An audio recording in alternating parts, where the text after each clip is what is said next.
નમસ્કાર, આપ જોઈ રહ્યા છો નેશન પ્લસ ન્યૂઝ. હું છું આપની સાથે હેતલ ભગત. તારાપુરની 60 ચોકડી ઉપર આવેલા વાણવટી પેટ્રોલ પંપ ઉપર પેટ્રોલ પુરાવા માટે આવેલી ગાડીમાં આગ લાગી હતી. 60 ચોકડી ઉપર આવેલા હિન્દુસ્તાન પેટ્રોલિયમ કંપનીના વાણવટી પેટ્રોલ પંપ ઉપર 4 વ્હીલર ગાડીમાં ઈંધણ ભરાવાઈ રહ્યું હતું. તે દરમિયાન અચાનક જ આગ ભભૂકી ઉઠતા વાહન ચાલકોમાં દોડધામ મચી જવા પામી હતી. અચાનક જ આગ ફાટી નીકળવાને પરિણામે પેટ્રોલ પંપના કર્મચારીઓએ પણ આ આગ ઉપર કાબુ મેળવવાની કોશિશ હાથ ધરી હતી.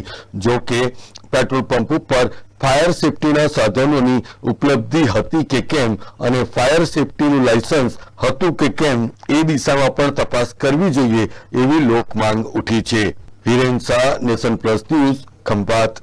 સમાચારોના સતત અપડેટ મેળવવા માટે અમારી નેશન પ્લસ ન્યૂઝની યુટ્યુબ ચેનલને સબસ્ક્રાઇબ કરો, બેલ આઇકન દબાવો અને જોડાયેલા રહો ફેસબુક, ઇન્સ્ટાગ્રામ અને ટ્વિટર પર.